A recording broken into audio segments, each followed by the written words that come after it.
Chapter 2. Chapter 2 of Diamond Daniel. Make way for Diamond Daniel, Lonely Girl. Diamond was happy to go home this afternoon.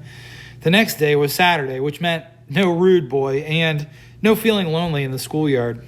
Plus, on Saturdays, she could sleep in as late as she wanted. And she might as well. She didn't have anything else to do these days. Well, she had homework, but that didn't count. She always had homework. Diamond turned the key in the front door of her apartment building. She was supposed to go straight to her neighbors on the second floor and wait there until her mom came home from work. Instead, she slipped into the tiny apartment and she shared with her mom, dropped her books on the couch, and grabbed her favorite photo album from the bookshelf.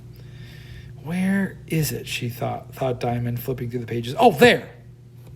She turned to a page of pictures of herself with her best friend, Alicia, her old best friend. The one Diamond had to leave behind in Brooklyn, where her parents got divorced, and her mom moved them to this new place in Washington Heights. Diamond sighed. More subtraction, her least favorite kind of math.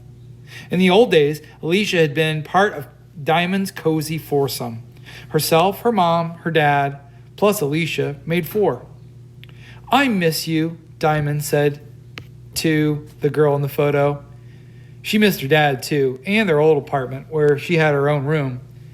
Here, she had to sleep on a pull-out sofa. It wasn't half bad, though it was plenty roomy enough for her to stretch out on, even sideways. Plus, her mom had offered her the bedroom, but Diamond said no, and she figured moms should have their own bedrooms. Even so, it was nice having a bedroom with her own desk and stuff. Diamond sighed a second time.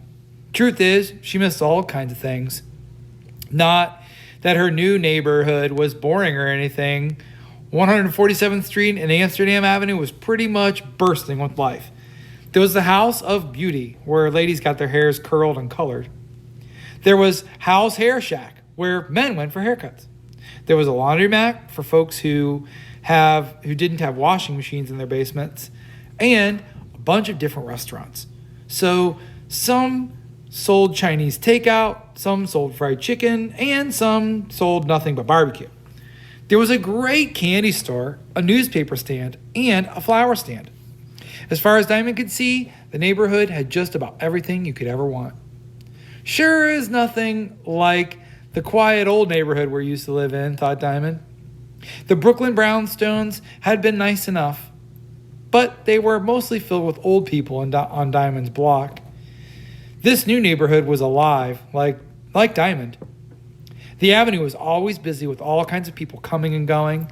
Diamond figured that if she sat perfectly still on her stoop or stared out the window long enough, the whole world would pass by. Ladies in crisp nurses' uniforms catching the uptown bus to Columbia Presbyterian Hospital. Men and ladies in suit jackets catching the bus to fancy offices downtown. There were kids like Diamond playing stickball or handball against the building, or walking to school like Diamond did every day. The avenue suited Diamond just fine. Still, that didn't keep her from missing the friends that she left behind in Brooklyn. What she did not miss were the loud fights that her mom and dad had been having the last few years. Them not living together was definitely better. Diamond ran her finger over Alicia's photo and then closed the album and put it back on the shelf.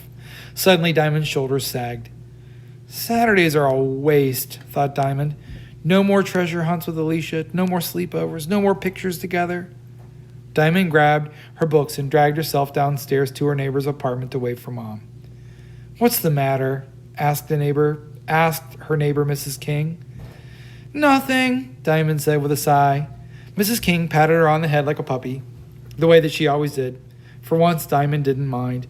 By the next morning, Diamond felt better, especially when she woke up with a familiar smell. Diamond, called her mom, your pancakes are getting cold.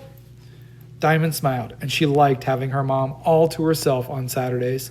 Plus, there was one more good thing about Saturdays. Pancakes. Coming, Mom. Chapter 3, here comes Rude Boy.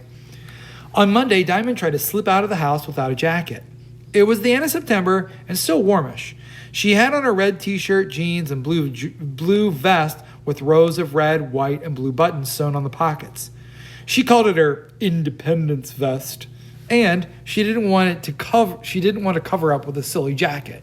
She'd sewn those buttons on with her own hands, and she wanted everybody to see them. "Bye, Mom," said Diamond, almost out the door. "Jacket," said Mrs. Daniel. Diamond rolled her eyes but went back to her closet. Mothers, thought Diamond. There was no point in complaining. It's not like she was going to be late for school. Since school started, she'd been leaving early each morning, and she didn't have any special friend to walk with, and she didn't want to be reminded by seeing groups of other kids walking together. She felt left out enough as it was.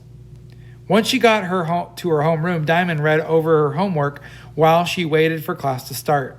She looked up when she saw the bell rang, and just in time to see Free stomp into the room. "Oh, brother," thought Diamond, "here comes Rude Boy." She decided to ignore him, which was easy enough to do in class because he was quiet as a mouse. He never raised his hand. He never asked any questions. And when the teacher called on him to read, he slouched in his seat and made up some excuse not to. Diamond shook her head. "I know that boy can read," thought Diamond. "Just last week, I caught him reading a book in the schoolyard after lunch." Nobody reads in the schoolyard unless they just plain like to read. So why is he making out like he doesn't? Diamond shook her head again. "And why do I even care? Forget him." Diamond turned her attention back to Mrs. Cordell. Outside of homeroom, Free was harder to ignore. He stomped everywhere, growled at everyone who spoke to him, and kept bumping into kids because he didn't look where he was going. 2 days in school, he had almost everybody scared of him already, and he didn't even have to try hard.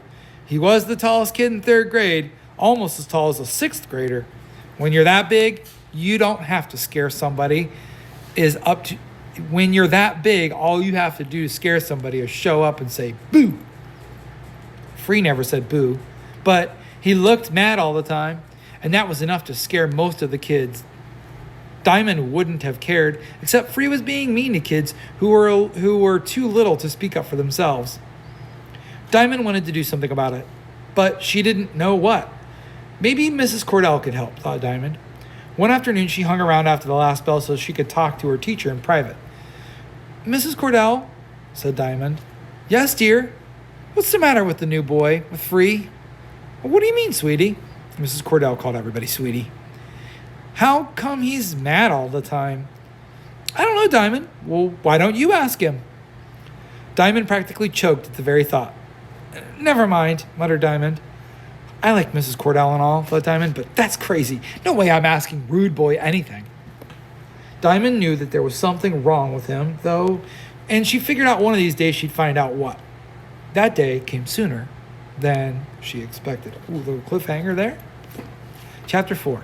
Chicken Nugget Tuesday. One Tuesday, it was Chicken Nugget Day to be exact. Diamond was sitting with the 3 T's when Free stomped in the lunchroom. Fists clenched, not looking where he was going again, he bumped into Jordan, this tiny little 3rd grader, and mumbled, "Out of my way, squirt!" Poor Jordan shook hard. He dropped his tray, and Free just kept going on his own lunch and slammed the tray down on a nearby table. "That's it," thought Diamond. "I'm tired of seeing that boy scare the living daylights out of everybody in sight. It's time somebody stood up to him." Diamond walked straight up to Free and said, "What's your problem?" Free looked up from his plate, startled. "Who says I got a problem?" "You have got to be kidding," said Diamond with one hand over her hip. "See that little kid over there?" With her chin pointed to Jordan, who was still on his hands and knees chasing his spilled chicken nuggets after dropping his tray.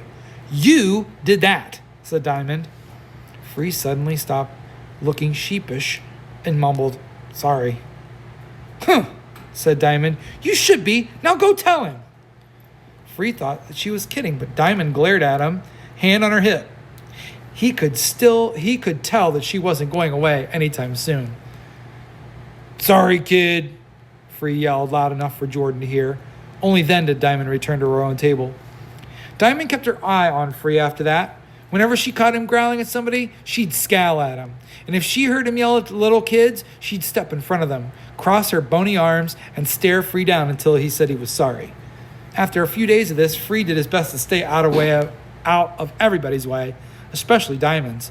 For some reason, he couldn't quite figure out that he didn't want her mad at him. Later on that week, Diamond's mother sent her across the avenue for some Chinese takeout. On the way back, Diamond found Free sitting alone on the stoop of a building on her corner. She had heard that he'd lived nearby, but this was the first time she had seen him. "Hey," she said as she paused. As always, Free just grunted. Diamond shook her head.